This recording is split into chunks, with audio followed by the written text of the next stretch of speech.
NymCard, is that correct pronunciation, Tina? You correct me before I embarrass myself. NymCard, yes.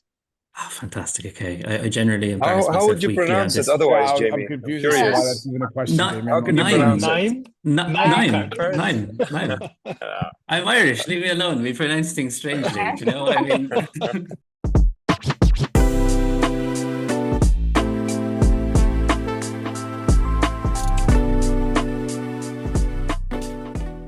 Hi, everyone, and welcome to the 29th episode of the VC React podcast.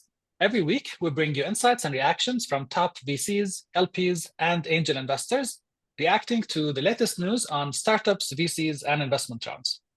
Let's jump into it with our amazing guests for today. Aboudi Al-Qattan, principal at Dash Ventures and host of Beyond the Buzzer podcast. Hadi Halabi, CEO at Stryde. Tina Baher, principal at Shorooq, and my co-host Jamie Lane from FWDstart. In the video description, you can find more details on our guests, their LinkedIn profiles, and links to their companies' websites. Our weekly news are brought to you by FWDstart, a twice-weekly newsletter that breaks down what's happening in the MENA startup, VC, and tech space. Jamie, what's happening this week? I hear there are some news about a 10x exit. Yes, a 10x exit liquidity. Would you believe it? In this Finally.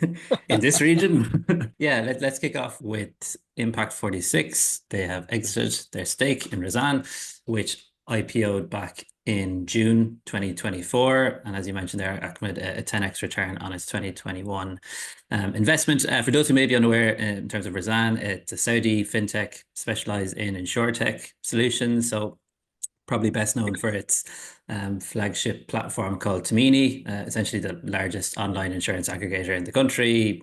Compare, purchase, renew policies. I think they've layered that as well with other solutions for like vehicle maintenance and other services like that. But if we want to talk about maybe Impact46's role in all of this, they were the only early investor. They were the only VC actually who invested in Rasan, to the best of my knowledge. This was through two of their funds. They have a venture capital insurtech fund and also their impact growth fund as well. So their combined stake represented about $245 million or so. As mentioned, they fully exited, and it's their fifth exit that they've had. They're stacking them up. Obviously, Jahez, the Saudi food delivery platform that IPO'd in Saudi a year or two ago. Tamara, they've also exited their position there through a secondary transaction, presumably to checkout.com, although I don't think it's been disclosed exactly who that was, but it's very likely it was. And Lendo similarly as well. I think they've exited their position there too in a secondary transaction also. So look, we're seeing some VC exits of late. Obviously Newer Capital with C's, and you've MEVP, you got a gift as well at the tail end of last year, and Property Finder with Becco. So it's promising and things are looking up. Yeah. I suppose there's a question, which I think you want to ask Ahmed as well, regarding when should you exit as a VC post IPO? And it is an interesting one. I'd be keen to get your thoughts and everyone else's thoughts on that as well. Yeah, let's look at the stock price first. I think they listed in June. Yeah, June last year. So it's like 9 months now, and it's doing very well. It peaked, I think, back in January. But then it went down a little bit. And then I think because of the news of this week, it went up a little bit. Now, let's look at the P to E ratio here. It's high compared to other companies. It's 60, in the 60s. I think this might be an indication of overpriced. And let's look at Jahez. On the other hand, it lost almost 20% of its IPO price. And they went public in December last year. Still not enough time to judge, but during that time, like in the first 4 months, Rasan was going up, went down a little bit, but then continued going up. So maybe we will see something similar with Jahez. What do you think, everyone? I'd be curious to see if the stock price was actually impacted positively because of Impact46 selling their shares. Because normally when there is an anchor investor who's been there from day one who's now exiting, I'm not sure how positive or negative that normally affects the stock price. But it's actually good to see that the stock price went up a bit, but it's also something to keep an eye on going forward, because now this investor is not part of the cap table anymore. Other investors, you'll have to also see who bought the shares, because this was done through HSBC, who brokered that deal. and they sold at sort of a discount to what the market price was. But it'll be important to understand who acquired those shares, whether it was a strategic investor, someone in the space, someone who gives some sort of confidence to other investors that this is the way forward. But it's interesting to know who bought the shares, in my opinion. I think something else interesting is that typically when you're an early investor and you hold a significant share of a company, you have a lockup period when a company goes public, which means, 6 or 12 months typically, by which once a company goes public, you can't sell your shares. So one would be interesting to see how long their lockup was, and two, whether or not they sold it right after. But in terms of like the question you pose of, how long should VCs hold on to assets and when should they exit? I mean, there's no one shoe fits all. At the end of the day, like VCs are dictated by what their LPs want. And if their LPs want returns, then it's their fiduciary duty to provide those returns. I can give, personal examples at Dash where our GPLPs, our structure, like I've said previously, we're an evergreen structure and we're more patient capital. So we tend to hold things longer, which isn't consistent with VC, right? We've got companies in our portfolio that we've held since 2011 that are starting to perform now. I think in traditional VC, you would have had to let go of those assets. It's a good thing we don't really measure IRR. But if you ask me, just from on the outside looking in, it seems like savvy investing to me, right? If you have a track record, especially in MENA, of consistent exits like Impact46 is starting to demonstrate, then it means they're doing something right. And while there's always the argument of like they could have held on longer and perhaps seen that appreciate even more, the counter argument to that is they return money to their LPs, they go raise another fund, and they continue to use that capital to invest in new assets, which I think is how VC should work. What do you think of the continuity fund for Sequoia Capital, where they wanted to hold longer even after going public? Yeah, that's a type of fund that I think, again, what I would imagine is that their LPs and their typical funds have a certain horizon, and there are obviously assets that the Sequoia partners and managers will say, listen, like this, we could sell it now for X price, but we believe that it'll continue to appreciate over time. And that's where it makes sense to have a continuation fund. But that's a very specific, case by case opportunity where you really kind of bet on companies to be first movers and really take up significant market share. That's where I think it would make sense to have continuation fund. But again, most of the time, at least how it should be in VC, is that it's dictated by what your LPs expect. So if your LPs are okay holding on to assets longer and seeing that additional appreciation, then fine.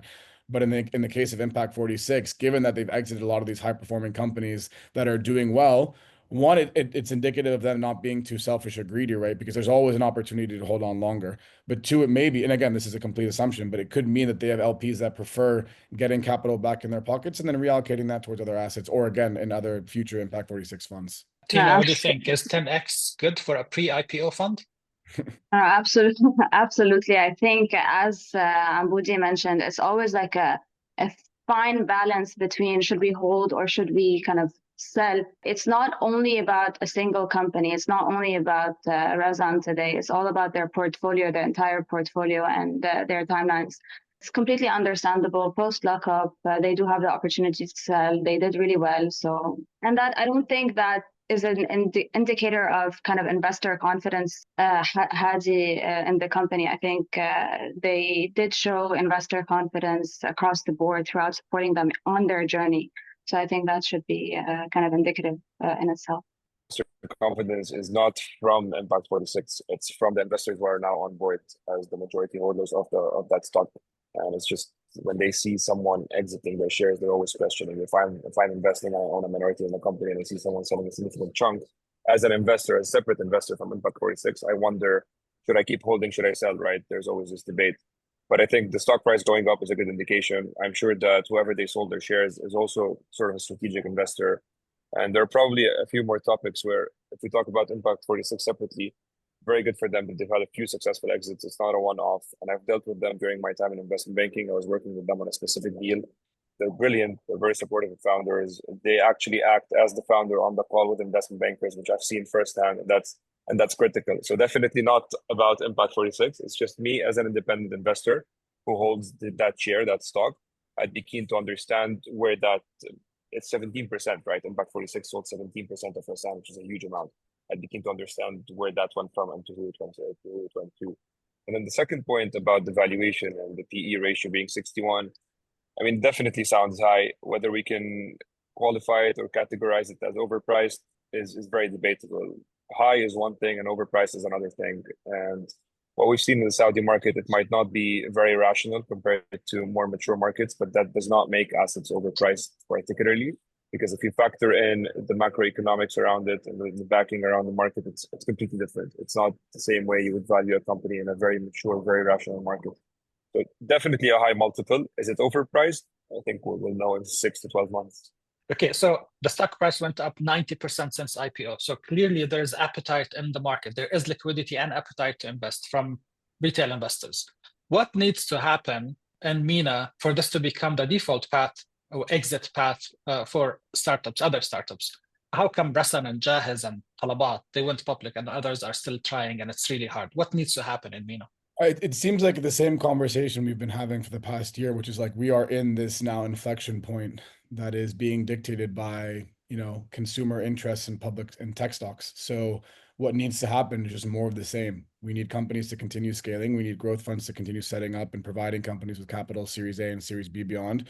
We've never had an issue raising seed funds and Series A funds in our region. Where we've had an issue is beyond. So now that we have the announcement of 500 Global setting up a growth fund, we've got a couple other ones in the region, a couple international investors looking at the region. It does allow companies to go from Series A to Series B and C. And then once you reach that stage, I think it's a lot more likely for a company to go public rather than only focus on getting acquired by an international competitor. So I think rephrasing of the question, I actually think it's what we're seeing right now is a great thing. And I'm not suggesting you were saying it's not, but the tone with which you asked the question is how can we get this to continue going? My answer to you is actually we're in the process of it happening right now, right? This is the first time we've seen this in our region ever. And that's powerful and it's very exciting. So I used to tell people, why people used to ask, why are you working in venture in MENA? And I kept saying, inherently it's because I want to give back to the region and stuff like that. But deep down, I'm like, it's a good question. We don't have a history of exits. Am I shooting myself in the foot here? But what we're seeing now is, again, we spoke about this before the call, nice one, popping 30% on its debut. Jahiz initially doing well. Okay, it's not doing as well now, but you need to see things going both well and badly on public markets to give consumers confidence with how these things typically go. This is the first time people are investing in tech stocks ever in MENA, so it's not going to be a rosy, I always say progress is never, linear, so there are going to be some dips along the way, but I believe we're in the most exciting point we've ever been in MENA venture capital. And the only thing I say is continue things like this that are elucidating what it's like to actually work in MENA VC. You guys know how much I respect and I love this podcast. And I think things like this that are showing people how VC works in our region will get people more confidence. People will continue to buy early stage tech stocks, and then we'll have this flywheel effect of, okay, international companies will still come in and acquire some of our local players, but also I hear from founders more often now, they don't want to get acquired, they want to do the acquiring. And this kind of rhetoric, while it seems maybe trivial, is actually very important because it shows a mindset shift in the region in general. This is, as Aboudi mentioned, the natural route where whether it's on ADX, DFM, Tadawul, I think what needs to happen is we do need more liquidity and generally in the market from investors, individual investors, but also from institutional investors. Also, you want to think of different IPO allocations as well. We've seen a lot of companies go public, but you had limited allocation for the individual investors. So we need more of that liquidity and educational research as well, pre-IPO, post-IPO, to continue kind of incentivizing people to invest in these stocks. As well as, I think the market today, if you're looking at startups in the US, a lot of them go through IPOs. They're still not profitable, but there's still excitement around them as well. I think that education also needs to be part of the process in the region for the institutional and individual investors. And finally, I think regulation for us today, we at Shorooq, we released a white paper. We spoke to kind of relevant parties across the different exchanges. And basically, we believe regulation needs to be adjusted in a way that caters for the tech startups in our ecosystem from a requirements perspective as well. So I think if we solve that and if we add to the growth investors as well that are going to be in the region and supporting that growth trajectory, because as you know, there are a lot of pre-seed to Series A startups, very few Series B and pre-IPO startups. So if we have that with the other points mentioned, I think we're on the right path, absolutely. Just to add to what Aboudi and Tina are saying, there are tangible examples. And I've seen that during my time in investment banking, and we keep seeing that. It's 2, 3, 4 years old maybe, but if you look at global private equity firms, CVC are trying to be active in the region. General Atlantic were and still are looking to invest and deploy in the region. We've seen Invest Corp out of Bahrain create a pre-IPO fund. We've seen Jadwa in Saudi create a pre-IPO fund. This space is actually maturing. There's more capital that will go into it. There's more interest in it, and this will help the whole liquidity ecosystem and the growth ecosystem and beyond Series A and Series B. But then also I've spent some time with DFM, and they announced last year at the Capital Markets Summit that they want to introduce something called Arena. Arena is kind of the pre-IPO support for companies where they can help them raise more funds, access more capital, and kind of put them on that road to an IPO. I mean, it's different when these organizations are doing something. It depends how quick or slow this can be, how efficient it can be, but at least there are initiatives that are being, that are set in motion.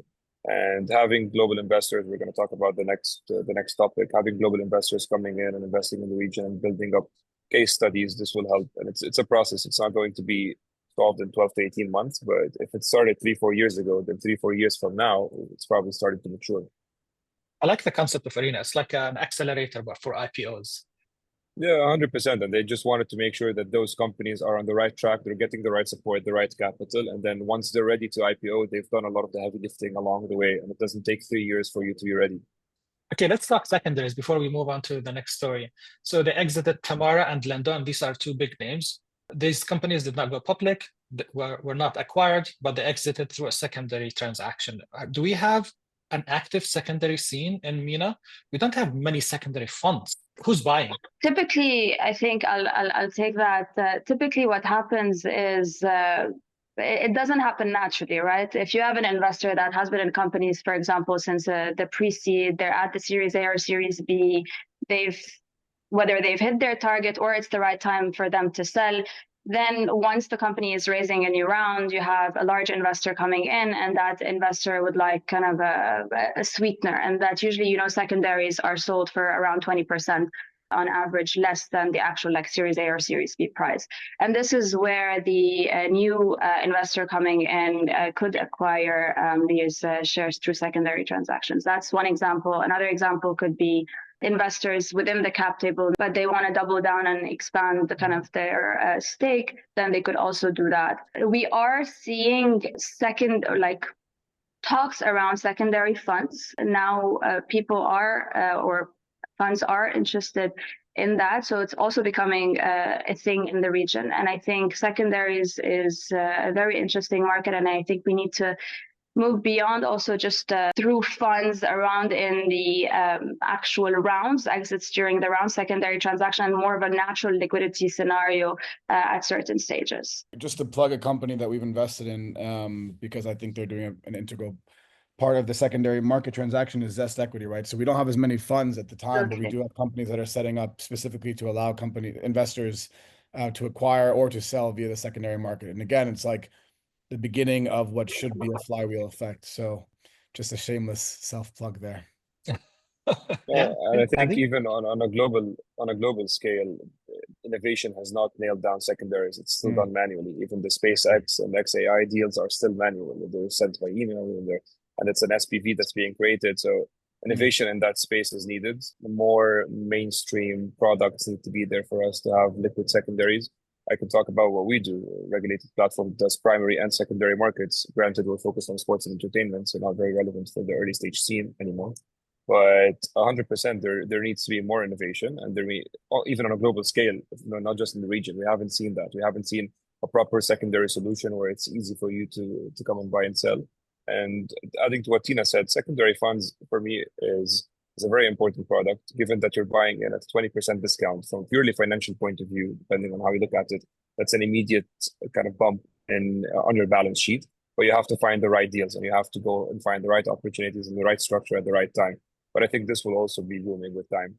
But I think with that, we also need education. I think, Hadi, on kind of your platform as well and similar platforms from also the individual investors. I think we're really focusing on the institutional investors, but the secondary market is also promoted by individual investors who create, whether syndicates or they monitor the private market and are interested in the ecosystem. And I think it's really both have to work hand in hand in order for us to create this, again, this natural flow of the secondary market. But one of the big reasons we built what we've built is because it's a very fragmented space. And the point is to try and consolidate as much as you can. Jamie, move us from InsurTech to FinTech. What's happening in FinTech today? Shall we talk about one of your portfolio companies, Tina, at Shorooq? Tamara and Lendo also are portfolio companies. Sick of talking about Shorooq's portfolio. Maybe we just skip this one. No, I'm joking. Okay, everywhere. Sorry. Had to get that in there. Yeah, so NymCard, is that correct pronunciation, Tina? You correct me before I embarrass myself. NymCard, yes. Oh, fantastic. Okay. I generally embarrass myself. How would you pronounce it otherwise, Jamie? I'm confused as to why that's even a question, Jamie. How can you pronounce it? Nine. I'm Irish. Leave me alone. We pronounce things strangely. Do you know what I mean? But in any case, all right. Let's talk about NymCard then. So they've raised a $33 million Series B round. And as Hadi alluded to a while ago, a very interesting VC, global VC, entering very specific domain expertise on the fintech side of things, and that's QED investors. And I suppose it's a big deal for a couple of reasons. First of all, it's QED investors. It's their largest investments in MENA and their first in the GCC. They've backed a number of global embedded finance leaders like your Remitly's, Klarna, Nubank. So it's a pretty solid portfolio that they have there. And look, I suppose it really signals, I guess, that the embedded finance region is probably entering that kind of more mature phase as well. And I think the other interesting thing about NymCard especially is that it's a core infrastructure player as opposed to being, consumer facing too, which I think is unique on one level. In terms of exactly what they do, they founded back in 2018. Banking as a service provider essentially enables fintechs to launch payment solutions without having to deal with traditional sort of banking complexities. So card issuing, processing, embedded lending, infrastructure, money movement, etc. So I mentioned $33 million Series B. So we've seen a couple of Series B rounds so far this year, which is good. Probably more than we had last year in total already at this juncture, I think, which is positive. And Shorooq partook in this round as well. So look, I'll defer to maybe Tina on this one, and you can maybe tell us about why. I'll defer to Tina on this one. Look, we invested at the company. We helped them relocate to the region, I think, and they were from the region. They were based out of Beirut. They moved to Hub 71. Since that time, I think NymCard had a very interesting kind of growth journey. As you mentioned, it's an infrastructure play. Licenses are involved. It takes a lot of time. And it's also a new market as well. It was untapped. Fintechs didn't have the opportunity to work with the likes of NymCard to start issuing cards for their consumers. So I think them really kind of focusing on execution and reaching that stage, and with the QED obviously supporting them with the Series B round, that's a great stamp and a kind of a badge of honor for the company, and also a positive trajectory for what they can achieve and will be able to achieve moving forward.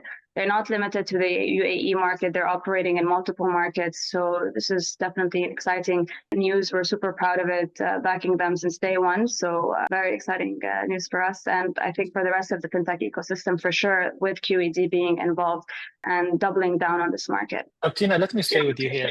Their pitch is we own the full stack, from issuing cards, processing payments, switching. All of that is in-house. It's a big infrastructure play, right?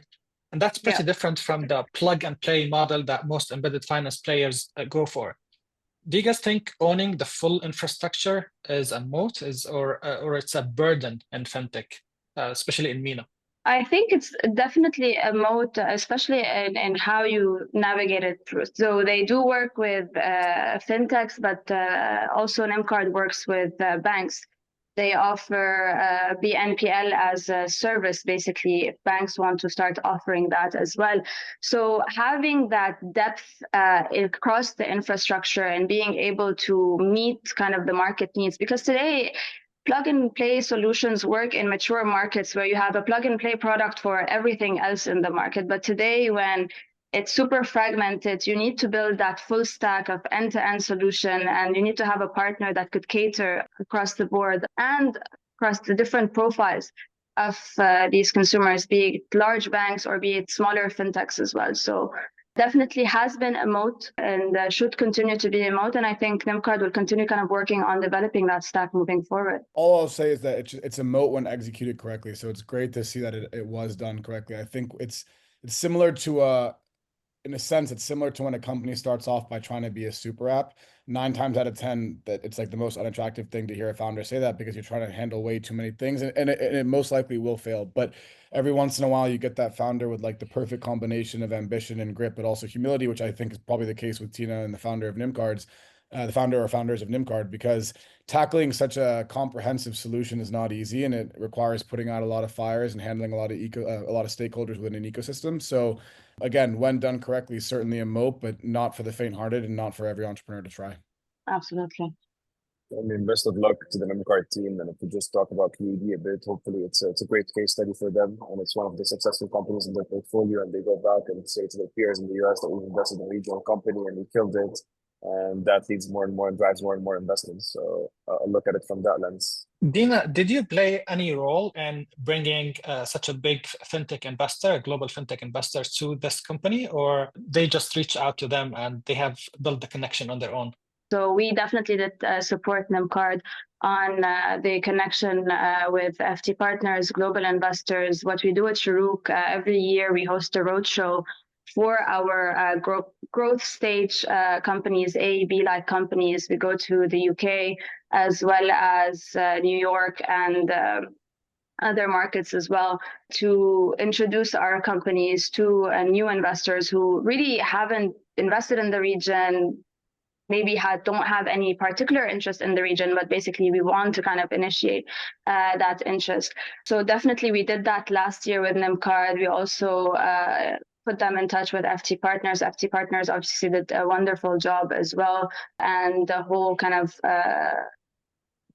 lineup basically happened. And we are value add investors. So whenever we invest in a company across the different rounds, for us, that's an indication that we will also be supporting them at the later stages as well. And we invested in this round as well. Hadi, a lot of international VCs look at the region as a source of capital. They come here looking for LPs to invest in their funds. And this time, at least publicly, I did not see any LP from the MENA region investing in QED. But they came in and they invested in a big round in a fintech company in MENA region, from MENA region. Is that an indication that global investors are now looking at MENA as one of those top emerging markets? I mean, absolutely. At the end of the day, there are opportunities here and across emerging markets in general. You can see that sometimes you can get a product, and to Aboudi and Tina's point, if you find the right product that can be that super app that can serve 10, 15 markets in one region through one product, obviously tailored product, but then it's an insane opportunity for even an investor from a developed market who can see that potential to come in and invest. And we've seen investors investing across emerging markets, not just in the Middle East region. They look at Africa, they look at South America, they look at Asia, and the Middle East is one of the regions that are ripe to keep growing over the next few years. So for QED, it's good actually that they don't have any LPs, at least not that we know of. Even if they do, I'm sure they're not that major. But it's good that they don't have any regional LPs and they see a proper financial opportunity here. And hopefully next time they're raising their next funds, they might seek regional LPs and they have a proper case study at least they can talk about. I would also argue that there are a multitude of factors that position MENA to potentially be a very, very exciting fintech hub. And I really inherently believe that. I don't think that means we're only going to have successful fintech companies, but I do believe high purchasing power in the GCC, high phone penetration across the entire region, and a very, very low baseline from where we're starting means that it's kind of like a perfect storm. I don't know if I would say that, from a regulatory standpoint, whereas, forward thinking is maybe fintech. I can speak of that actually. I do Yeah. think from a I mean, you're regulatory probably the point best of person to view, speak about that.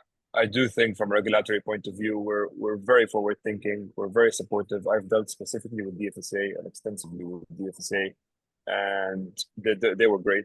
They were supportive. They were very keen to see what we could come up with, and they helped us along the way. So from a regulatory point of view, I think we've got an incredible ecosystem, and there's this some sort of nice competition between ADGM, DFSA, Saudi CMA and SAMA, and everyone is trying to be more and more innovative and trying to drive more innovation. We're seeing that more so in the UAE on the blockchain, Web3 bit, but all across the spectrum, regulations, we're ahead. Well, there you go. So that's just something I do believe in. I see Tina want to say something, so I think whether it's QED in the region, whether it's general Catalyst, investing in Lean at the Series B stage, whether it's General Atlantic, I think they invested in Iowa as well. You have Tamara getting global investors. You have Tabi. I think what this indicates is if you perform as a company post Series A, investors globally do want to invest in the region, but it's the creme de la creme, basically. It's not anyone and everyone, and we're here sourcing from the market. I think it's still paced in a way where if you are the clear category leader or one of two and so on, and there's still so much room for growth and potential, and you're disrupting something, and absolutely fantastic team that can raise, I think that is also something we should always focus on. The team should be investor savvy, I would say. Then there is international interest in the region, and honestly, this is the region's time, right? Whether it's from LPs positioning, them investing in global companies, whether we're seeing the global funds setting up in ADGM or in Saudi, it is happening. And I think the startups really need to double down and focus on execution. And when they're at the right stage, I think they will get the right support. Talking about companies moving to the region, we have next a story about a Russian company that moved to Dubai. Jamie, what's happening in Dubai? Yeah, let's talk about Yango Group and corporate venture capital as well as a follow-on too. So Yango Group, they've launched a $20 million corporate VC fund called Yango Ventures. Pretty broad remit, like going to be targeting startups from seed to Series B across MENA, Sub-Saharan Africa, and Latin America. In terms of industry focus, talking about online to offline, B2B SaaS, and fintech. Very exciting. And I suppose what's particularly interesting, or maybe in terms of how they're positioning it, is that they're suggesting that unlike some corporate VCs, they're not aiming for control over portfolio companies. Instead, they're looking for strategic partnerships while targeting 10 to 20x return on Series A deals. Wouldn't that be lovely? What a modest aspiration. But look, in terms of context on Yango as well, because look, I think it matters. So they started off as the international arm of Yandex, like Russia's Google, in effect. So Yandex would have launched its ride-hailing business in emerging markets under the Yango brand. I think it was back in 2018, but they've expanded since then. It's a full financial ecosystem. So you've like mobility and transport, fintech and payments, B2B SaaS, like logistics, automation, advertising, AI and entertainment. Like they've the Yasmina AI assistant. I don't know if anyone has seen that as well. No. Yeah. So they have it all. They have it all, Ahmed. Okay. I'll have to. We'll have to get one. But following the, I suppose, the kind of geopolitical shifts and pressures, Yango distanced itself from Yandex, and they've kind of established Dubai as their HQ moving forward. Which, look, it makes sense from a geographical point of view as well, in terms of their target markets being MENA, Africa, and Latin America. So yeah, look, keen to get everyone's perspective on the 10 to 20x return on Series A deals. What do we think of this hands-off approach to corporate VC? It's tough because inherently CVCs are typically set up for a specific reason that would align the CVC with the mission and the vision of the corporate. I don't know. On the one hand, like, VC hat on, I encourage more people coming in and investing at later stages, specifically not the seed, especially if there's a track record of executing at a high level. The only thing I'll say is, like, from a, governance perspective, if you establish a CVC and the mandate is like go do as you wish. It's just kind of, you need to ensure that there's still alignment at a stakeholder perspective, right? Because the CVC inherently is attached to the corporate, which means that there's like probably board regulations and other things that need to be taken into consideration. I actually think the CVC model is great, because I think that when you have, so for example, like we're inherently aligned with Hikma Pharmaceuticals and Hikma Venture Capital, right? So Hikma Pharmaceuticals is one of the largest generic pharma companies in the world, and they established Hikma Ventures as a CVC, and that works very well because they get to leverage the expertise and the experience of the people that have, you know, built Hikma. And that means that when they look at new biotech or genomic investments, they have a whole threshold and comprehensive database of people and also ideas that they can leverage when analyzing companies. So inherently, the CVC model is good when there's like a clear path as to why. But again, if Yango has demonstrated at a high level they can execute across multiple fields, and now they want to, you know, wet their feet with investing, then I mean, who are we to say no, right? Yeah, Jamie, for me, I know it sounds ambitious, but this is what happens in venture capital. You can get, especially if you invest in seed stage, you can get up to 50x returns. But my problem with this fund is such a small fund, $20 million, and they're targeting startups in MENA, Pakistan, Africa, Latin America. I mean, it's all over the place with such a small fund. How can they build relations and deal source from all these places at the same time? I don't know. What do you think, Tina, Hadi? I think for us, we, for example, like as a Shorooq example, we do invest across the region, but we do have offices and teams on the ground across these different markets that we invest in, right? I think for you to get the best deal flow, one, you would need that. They could also have venture partners across these markets, which might have not been announced, but that's their strategy. Also, Yango Group probably is a sizable group with people from different nationalities, so they also could be based across these markets as well.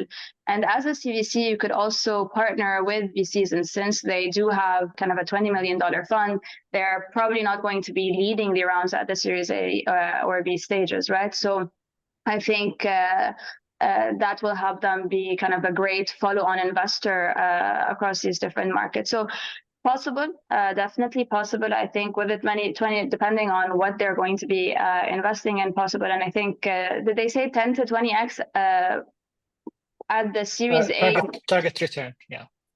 They exit at the Series A, or they invest at the Series A and they want a 10 and 20x post that? So I missed that in the article. Yeah, I think, Jamie, correct me if I'm wrong, they invest between seed and Series A, and they're targeting a return of 10 to 20x when they exit. I think also that's possible. And if you have a smaller fund, even more possible actually to do that type of return. I think that's also a testament to the market. We do want the Series A and Series B investors to believe they can get a 10x return on their investment. And that's what every VC globally, growth VCs are underwriting, right? So we do want our markets today to give that confidence that if you come in at the Series A and B stages, you will be able to get a 10 and 20x, which is quite difficult, but feasible for some companies, for sure. Good luck to them, and we're open to partnering with anyone in the region. One more thing to add to that, as Aboudi mentioned, the idea of a CVC is extremely interesting, because then you're getting an expert in the space trying to incubate a technology that will drive that specific space. So it's as relevant as they come. But then the other thing, even if the fund is small and you might put in a small ticket, I think other external investors will find it interesting. Normally, if you're a VC, and Tina and Aboudi can speak better about that, or if you're an investor and you find a strategic investor involved in the round, or a strategic partner involved in the round, that's a clear path to exit. That's a clear distribution play. You know that there is a bigger platform that you can benefit from. So even if they take a small piece and they incubate that startup as part of their ecosystem, then any external investor would see that as a huge opportunity compared to a startup that's trying to get in partnership with Yango or to get into that Yango ecosystem. So I think they can command higher valuations. They can command probably faster growth, in my opinion. And that's why, regardless of the fund size and regardless of their ticket size, that company that's under their umbrella will benefit from the ecosystem. We have massive corporates in the region, and I think the VC ecosystem hasn't been touched by these large enterprises, and I think they add so much value. I think retail. You have or three large groups that really could support startups on the e-commerce, social commerce side. You have, think of telco on infrastructure, data. So there should be, and I think they did a great they're not the first to do a CVC, but I think hopefully this creates more of a buzz in the enterprise market or the corporate world where they actually launch CVCs, co-invest with VCs, because that should happen in the market. We see that happening globally. Pharma companies, I think Hikma, as you mentioned, they're doing a great job, and I think we do need to see more of that, and kudos to Yango on doing that. And speaking of Can I fintech, push back? you mentioned, Yeah. sorry, Ahmed, just one more thing. Even financial institutions, I know they have venture capital arms or proper CVC for financial institutions where any innovation in that fintech space that can be plugged into the ecosystem and then wider distribution. There's so much to do. And as Tina mentioned, there is insane sized companies here that can benefit from that. Can I push back a little bit on the CVC concept? I don't think companies should have venture arms. I think they should give their money to VC funds to invest them and then have relationships with those VC funds and try to help. But the core idea of a corporation starting a VC fund, I think it's not good for the company itself and it's not good for the founders. It might affect the founders, try to change their direction towards a strategic goal that the company has. I don't know, maybe there are some benefits, but I don't think it's a successful business model. Look, it's a bit of both. From our standpoint, of course, in CVC, corporates investing in VCs, that's definitely our preference generally. But I think CVCs as a standalone, especially if they're not taking kind of a majority stake or leading the round, they could be strategic. If they're relevant to your startup, they do open doors. We've seen multiple companies, whether in our portfolio or not, where these CVCs have supported them expand to different markets, meet the right people, open doors. So, and you also have scenarios where all this can happen. All this can happen if there's a relationship between that LP in a fund and a portfolio company, and they can help, of course. But also, I think as a corporate, you also need to innovate and having different products. And CVC is a product that could be revenue generating, not revenue generating, return with a sizable return, and could help them with their public perception as well. So. Yeah. I think it's strategic. I think it could be a bottleneck at certain points for startups, depending on their positioning, whether they're on the board, they think in a certain way, or whether they're just, it really depends. But of course, I think if we could, again, it's all about education. If we can educate the market that these corporates have budgets and VC or PE should be part of their budget line item where they invest as an LP, that would be kind of the best way forward for the region. Hadi, what do you think about this? And not say most of all, but many of the investors who work at a corporate venture capital arm, they tell me that they don't get carry and they're just employees in that company. And they're compared to all of the employees in the company. So the dynamics of the team inside, the investment team inside the corporation is way different than the dynamics of an independent VC firm. And that might affect their motivation, their excitement, their goals. What do you think? I'm not very aware of the employment structure of the CVC arm of any corporate. If that's the case, I think it should be more aligned with what a venture capital would do, and definitely to incentivize those employees to be more involved. But it's not something I'm an expert at. But to Tina's point, I agree. As long as they're not taking the majority, as long as they're not controlling the company, having a large enough partner and the right partner by your side from the early stage can definitely rapidly help the company scale and impact positively the future of the company. So I'm a firm believer of the right CVC. Aboudi? I mean, Tina brings up a good point, which is just ensuring that if you are going to bring a CVC on board, knowing that their structure might cause things to take longer, right? There's more checks and balances when a CVC is connected to a corporate inherently. Which is very much against the fast, agile nature of startups who at times you might need to issue shareholder resolutions to allow new funding or allow a founder to invest a certain quantum in a project, whatever it may be. And these things need to happen very quickly. So the biggest thing for me is making sure that if you do accept, CVC money, understanding that you need to also put in place a system that allows you to continue to be agile and mobile. But I'm with Hadi in the sense that like the right CVC with the right experience and the right expertise can be a great partner. We've seen firsthand Hikma Ventures be incredible partners to their startups. So all for it, under the right circumstances. We have only 4 more minutes, so we'll not talk about sovereign wealth funds and biotech. Tune into FWDstart this week. I'll be chatting about it. Okay. I actually have yeah. the big read open. I'm going to read it right now. I've been really enjoying. I'm going to say what you probably won't say, Jamie, which is I think the stuff you're doing, the deeper dives, the email newsletters, it's so needed in our region. People have tried and failed, and that's not a shot at anyone. It's not an easy job to do, but without a doubt, in the 7-8 years I've been working in MENA Venture, this is, the best, the highest quality content information around our ecosystem. And I genuinely enjoy reading those deeper dives and just the general email newsletters. So well done, honestly. Thank you, Aboudi. You've been my day now. We'll leave it there, guys. Thanks very much, everyone else, for coming. Good job, guys. Jamie. Keep it up. And this is my second one. I think that's the second one I've done with you guys, and I look to doing more. But you guys are killing it, and keep it up. It's always nice to be on this call with you. Thank you so much. Yeah, thank you so much, Thank you. Aboudi, Tina, Hadi, and of course, Jamie, as always, for bringing us all this news and topics.